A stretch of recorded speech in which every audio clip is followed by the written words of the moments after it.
Welcome to Devendra studies. మనం ఈ వీడియోలో ప్రయోగశాల పద్ధతి గురించి నేర్చుకుందాం. అసలు గణితంలో ప్రయోగశాల పద్ధతి ఎందుకు, అసలు ప్రయోగశాల పద్ధతి యొక్క లక్షణాలేంటి, గుణాలేంటి, అవి మనకు చాలా చాలా ఇంపార్టెంట్. గత డిఎస్సిలో ఈ ప్రయోగశాల పద్ధతి నుంచి 2 బిట్లు రావడం జరిగింది. సరే, అసలు ప్రయోగశాల పద్ధతి అంటే విద్యార్థులు గణిత విషయాలను ప్రయోగపూర్వకంగా అనగా పరికరాలు వస్తువుల సహాయముతో తెలుసుకోవడమనే ప్రయోగశాల పద్ధతి అంటారు. విద్యార్థులు గణిత విషయాలను ప్రయోగపూర్వకంగా అనగా పరికరాలు వస్తువుల సహాయముతో తెలుసుకోవడమనే ప్రయోగశాల పద్ధతి అంటారు. ఇది ఆగమన పద్ధతి యొక్క విస్తరణ రూపం. అంటే ప్రయోగశాల పద్ధతి అనేది ఆగమన పద్ధతి. మనకు సూత్రము ద్వారా తెలుసు కదా, మనం ఆగమన పద్ధతి గురించి చర్చించుకున్నాం. ఆగమన పద్ధతి ప్లస్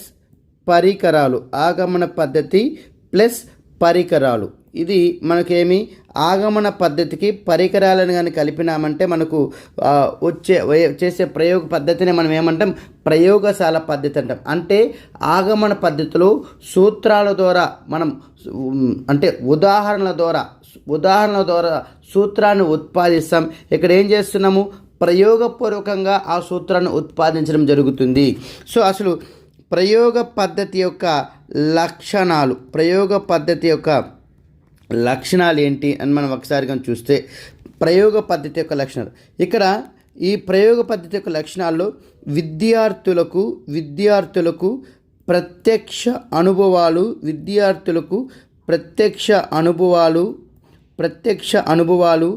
మూర్త అనుభవాలను కలిగిస్తాయి.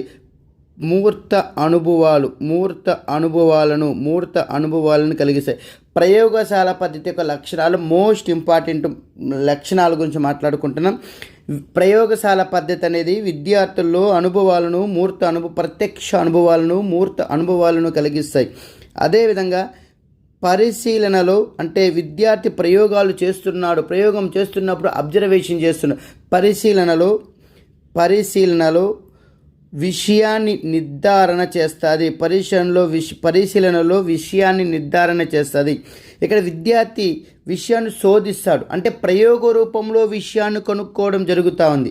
అంటే విజ్ఞాన శాస్త్రం లాగానే ప్రయోగ రూపంలో విషయాన్ని కనుక్కుంటున్నాడు. ఏ రూపంలో? ప్రయోగ రూపంలో విషయాన్ని కనుగొంటున్నారు. దట్ మీన్స్ తెలుసుకోవడము, నిర్ధారణ చేయడం లేదా అనుమతి చేయడం అనేది జరుగుతుంది. అంటే ఆగమన ఆలోచన ప్రక్రియ అనేది ఇక్కడ ఈ పద్ధతిలో జరుగుతూ ఉంది. ఆగమన ఆలోచన ప్రక్రియ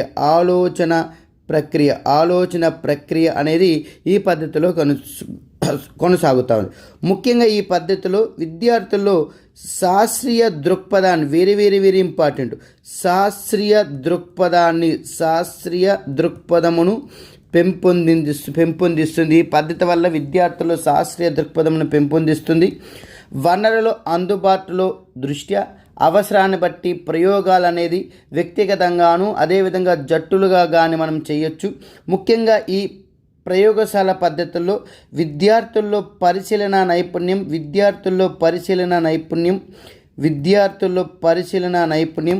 అదేవిధంగా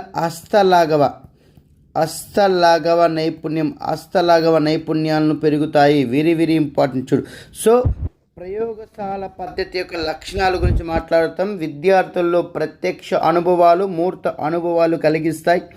పరిశీలనలో విషయాన్ని నిర్ధారణ చేస్తాయి. విషయాన్ని శోధిస్తాడు కాబట్టి విద్యార్థులు ప్రయోగ రూపంలో విషయాన్ని కనుక్కోవడం జరుగుతుంది. ఎక్కడైతే మనకు విజ్ఞాన శాస్త్రం లాగానే ప్రయోగ రూపంలో ఇక్కడ కూడా గణితంలో విషయాన్ని కనుక్కోవడం జరుగుతుంది.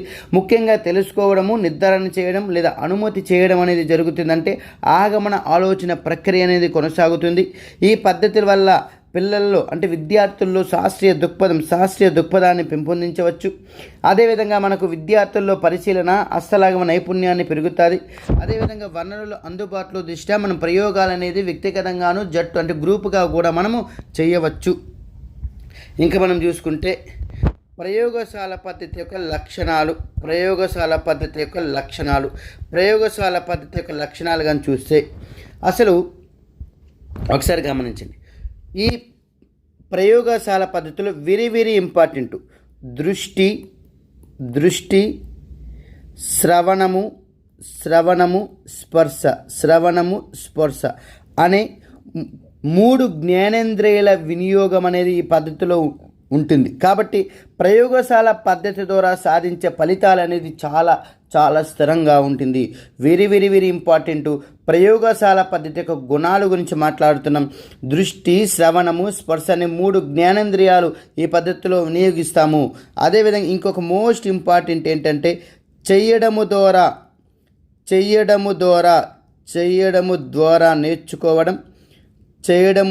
నేర్చుకోవడం, చేయడము ద్వారా నేర్చుకోవడం, పరిశీలన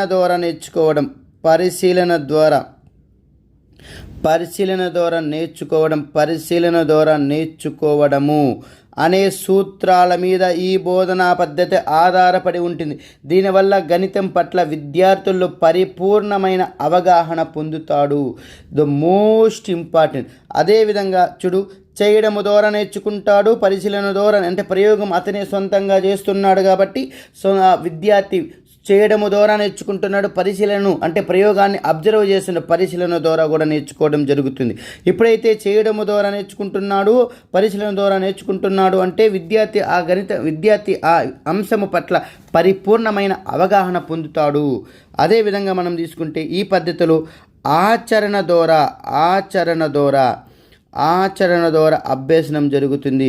అంటే అక్కడ విద్యార్థి ప్రయోగశాలలో ఆచరిస్తున్నాడు అంటే ఆచరణ ద్వారా అభ్యసనం జరుగుతుంది.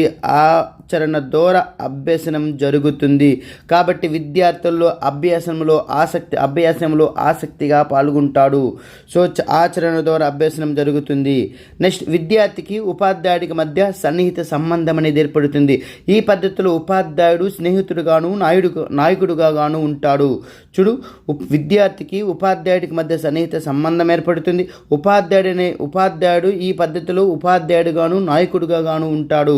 అదేవిధంగా మనం కానీ చూస్తే విజ్ఞాన శాస్త్రానికి గణిత శాస్త్రానికి ఉన్న సహసంబంధాన్ని విద్యార్థి అవగాహన చేసుకుంటాడు. ఏమంటున్నాం విజ్ఞాన శాస్త్రానికి అదేవిధంగా గణిత శాస్త్రానికి ఉన్న సంబంధాన్ని విద్యార్థి అవగాహన చేసుకుంటాడు.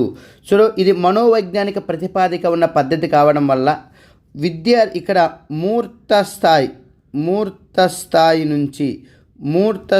నుంచి అమూర్త స్థాయికి విద్యార్థి చేరుతాడు. విద్యార్థుల్లో శాస్త్రీయ వైఖరులను మనం పెంపొందించవచ్చు. విద్యార్థుల్లో శాస్త్రీయ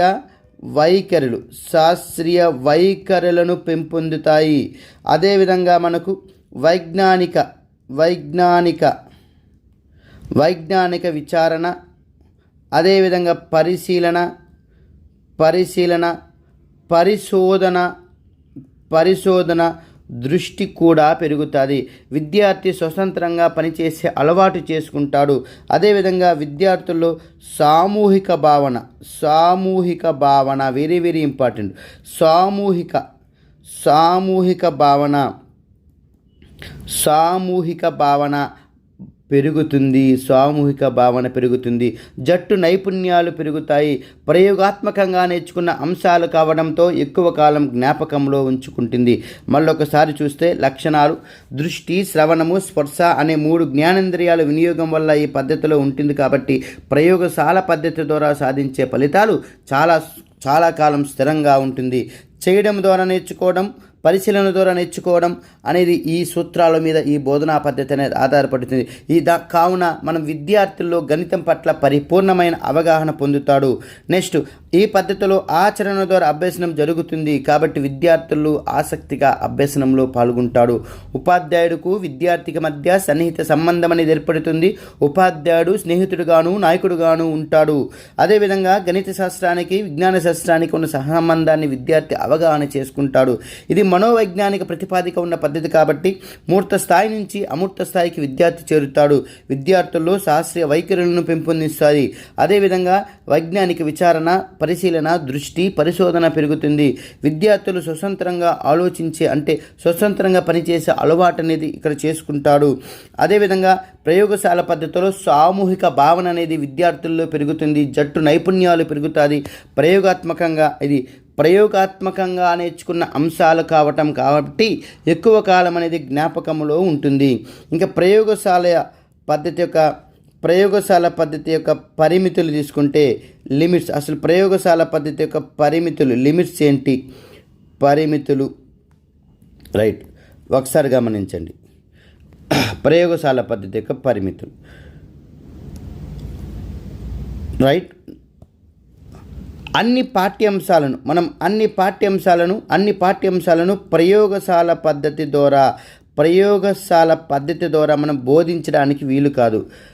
విద్యార్థులు తక్కువ సంఖ్యలో ఉన్న తరగతులకు మాత్రమే ఈ పద్ధతి సౌకర్యవంతంగా ఉంటుంది.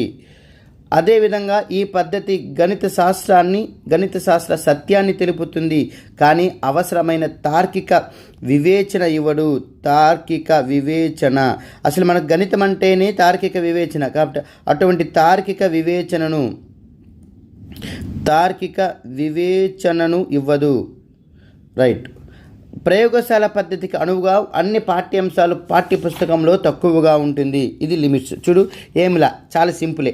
అన్ని పాఠ్యాంశాలను ప్రయోగశాల పద్ధతి ద్వారా బోధించడం సాధ్యపడదు. తక్కువ సంఖ్యలో ఉన్న విద్యార్థులు ఉన్న తరగతులకు మాత్రమే ఈ పద్ధతి సౌకర్యవంతంగా ఉంటుంది. ఈ పద్ధతి గణిత శాస్త్ర సత్యాన్ని తెలుపుతుంది, కానీ అవసరమైన తార్కిక వివేచనను ఇవ్వదు.